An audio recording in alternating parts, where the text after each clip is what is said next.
The ladies' first athletic event is designed to promote gender equality through women's participation in sports. We are also providing various empowerment opportunity for athletes, women and girls. Mashindano haya yamekuwa yanavutia watoto wa kike. Kuna mmoja alishiriki ile awamu ya kwanza na ya pili na amefikia kile kiwango cha kwenda kushiriki kwenye mashindano ya Olimpiki kule Paris, Ufaransa.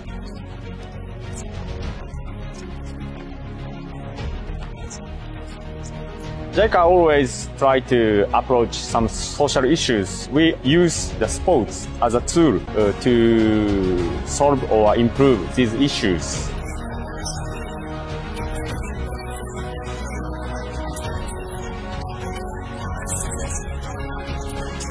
Strong women, strong society.